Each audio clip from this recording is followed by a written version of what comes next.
stinky fish. It's a bit stinky, but I think it's not too bad. Wow, that is mad strong.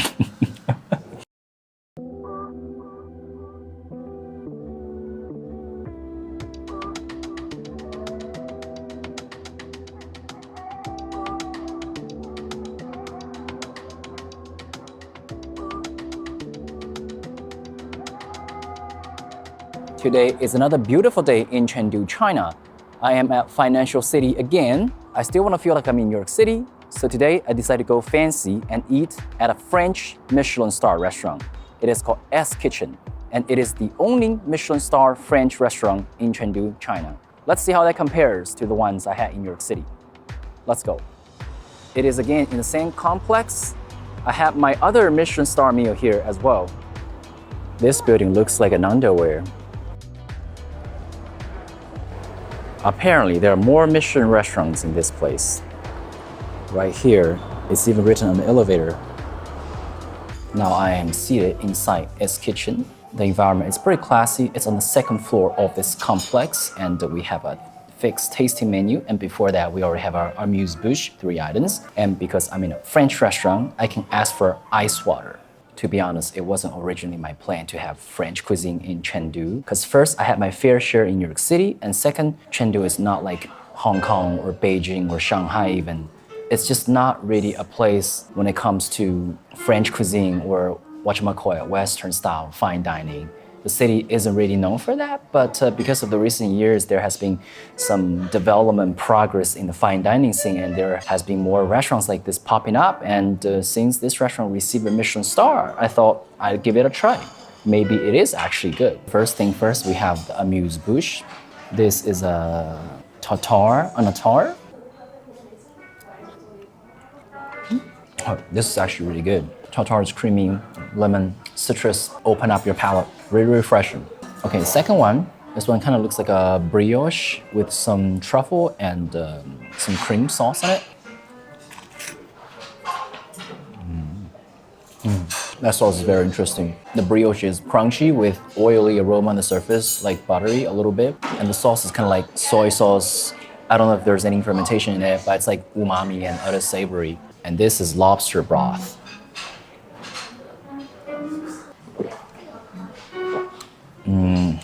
Lobster and also clam juice. It has this foam on top, so like really airy and light. It really like kind of stimulates your taste bud. You get that flavor completely absorbed by your tongue. Slightly sweet, slightly umami, almost like bouillon-based type of flavor, but without tomato. Then we have 2 pieces of bread here. This is the classic French style. This one coated with sesame. And we have 2 types of butter here. One is original, another is basil infused. Fluffy. Let's try some original flavor butter. Bread is bread. The butter is, I certainly have better ones. The dairy aroma is not as strong as a lot of restaurants I had. But this is house made butter. The butter is fluffy and smooth and has a slight dairy aroma, but not as strong as the one I had in New York City or in France. Probably because of the ingredients, like the milk that they source is different from the one that you get in Europe or US. I mean, that's kind of my speculation. The bread is actually good though. It is bread, but it does have that like nice fluffy texture on the inside. Let's try a little bit of basil butter. Subtle basil aroma. Again, not particularly strong, kind of like the first butter. Like in terms of aroma, it's not very open to be honest, but it's there. It's subtle, but it's there. Still, it's good bread. Oh, this one looks really nice and fluffy. There's even sesame coated inside as well. This bread is pretty good on its own with a hint of sesame. Now we have our first course appetizer, smoked yellowtail tartare with caviar on top in a tomato-plum-citrus broth. And the caviar, I specifically asked, it is from Ya'an, which is like a city in Sichuan. Last time at Silver Pot, the caviar was from Dujiangyan, also a city near Chengdu. So these are all Chinese caviar. In this case in particular, it's Sichuan caviar. You probably don't know that most fine dining restaurants around the world are using Chinese caviar right now. I mean, if you're in the industry, then you probably know most of them comes from Tiandaohu, Thousand Island Lake, and they have really good qualities. Like a lot of restaurants in New York City, they actually use caviar from China, but like a different region. There's some like small apple pieces at the bottom. The yellowtail tartare is not particularly fatty, but still very creamy. Citrus apple broth, a little bit like tomatoey, a little bit acidic. And the caviar provided a little bit of a salty umami pop, but it's not very strong here. I was expecting a little stronger impact with this one. Probably because of the species of the caviar, like the sourcing of it. I like more of a Kaluga caviar, like really thick and creamy, that type of flavor profile. This one is really lean. It's good, but I do want this dish to have a little stronger impact, either through the choice of caviar or substitute the pear green apple thing to something that's like more crunchy and sweet. Okay, our second dish, we have seared scallop with the espuma foam made with scallop broth, and we have some caviar on top, and on the side we have the palm puree infused with apple. By the way, palm puree is basically potato mash. The reason it's called palm puree is like because palm is apple in French, and French people like to call potato apple of the earth. I mean, on the menu it doesn't say palm puree, it has like a Chinese title, and the English just says apple potato mash, very blank English name, but customarily in the more fancy, authentic French place, this will be called palm puree. Oh, we have a beautiful sear here, like crispy outside, as you can see from the color, and inside it's almost like a little liquidy. This is a sign that this is a good scallop. Oh, this is perfect scallop. So tender. The little sauce on top with the caviar added perfect amount of saltiness and umami. And the espuma also provided another level of umami. This one is like a bit more subtle, a bit more oceany. The mashed potato has a very nice sweetness from the apple coming through, and also a bit herbal. There's definitely something there. I don't know if that's cilantro or mint. Also the sauce almost has a bit like soy sauce like umami. I don't know if they use anything like that. The only thing I'll add is that if the sear can be a bit more crispy on the outside, there will be like a bigger contrast, hence a better overall experience. But this is pretty good. This is what I've been looking for. This is 臭鳜鱼, aka stinky fish. Well, actually, this is not part of the tasting menu. I can choose from one of the two seafood dishes, but this one is not included. So I specifically request that they swap the dish with this. The server was a bit apprehensive at first because she told me this thing is like really stinky. A lot of people are not used to it. And I told her I have way too many classic French cuisine. Give me something unconventional. So if it's too stinky, I can't have it. That's on me. So there we have it. Why do we have this dish? Well, apparently the chef is from Anhui, which is like a province in China, and this is a specialty from their province. So it was a Chinese dish, but this is like a French reinterpretation. Stinky fish, as the name suggests, is stinky.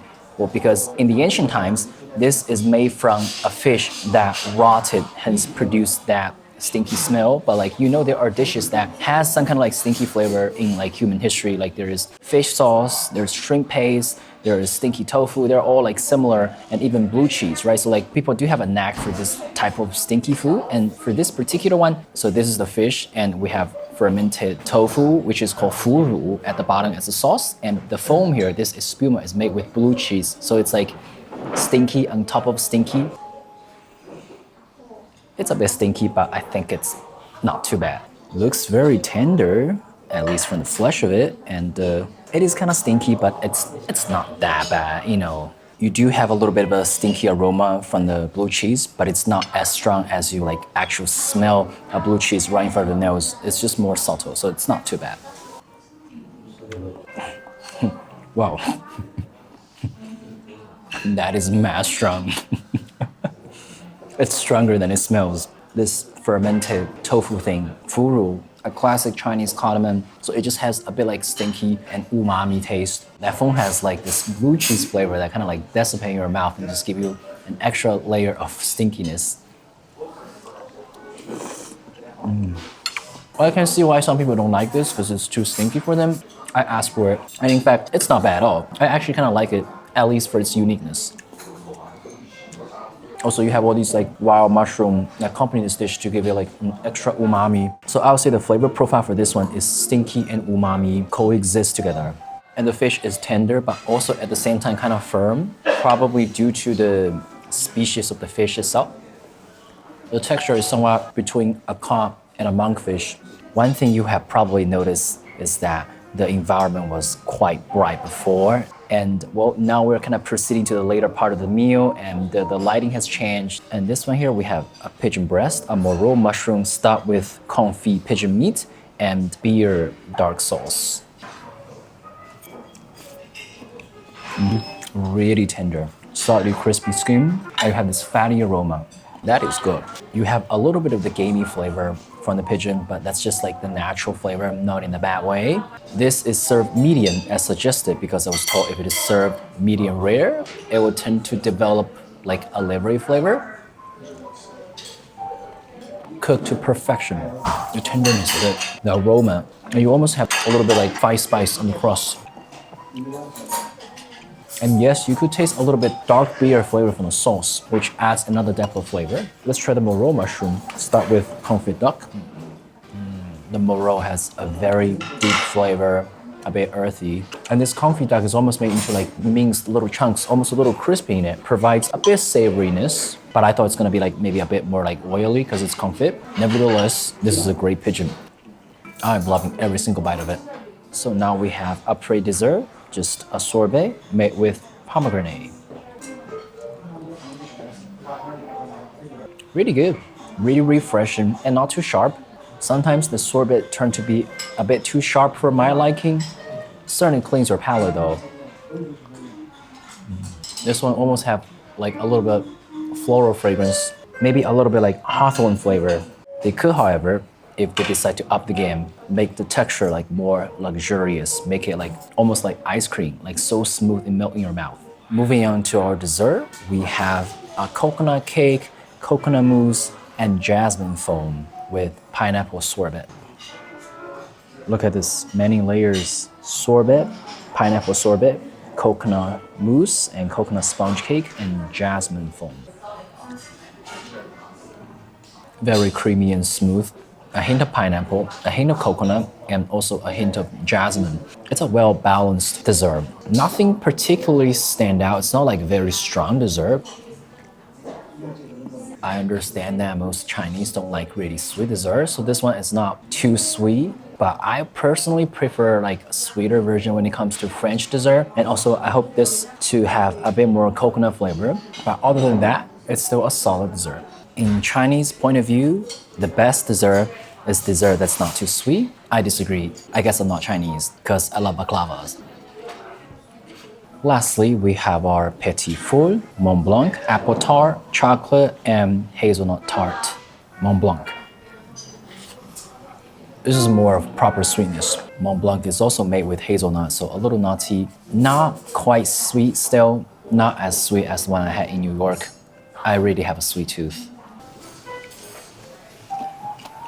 Oh, this is good. Sweet, refreshing. This is a chocolate, fruity chocolate. A bit mango and passion fruit. Good. Lastly, hazelnut tart. This one has a more pronounced hazelnut flavor. Again, not as sweet. I think that's just like the palate of the Chinese people here. I have just finished my meal. I think the food is pretty good, especially in Chengdu. I think this is the best French cuisine I had in China. Not that I had a lot, but compared to the one I had in New York, this will still deserve a solid place in the upper echelon. As for the Michelin Star, I think it's mostly solid. maybe with the exception of dessert, it needs to have more impact. But maybe because I am too accustomed to the French/American style, my sweetness is a lot higher than the Chinese people here. But the thing is, like, the Chinese people really don't like sweet things. But you're a French restaurant, so I don't know. Maybe that's the thing that you do to kind of cater to the Chinese customer here, because after all, you are a French restaurant in China. People need to kind of like the dessert. So like if they don't like sweet, they tune it down. This is a pleasant surprise because when it comes to French fine dining, Chengdu is just never in my mind to be even considered because it's just not a city known for that. But today, this meal changes my perception. I think with more restaurants like this, Chengdu will have a shot of becoming food metropolitan in terms of the global scene. If you're Chinese and haven't had French food before or are seeking to have French fine dining experience, this is definitely a place to go. If you are from America and want to have French cuisine in China, I don't know why, but you could pick here. Make sure to subscribe. Oh wow, that is nice.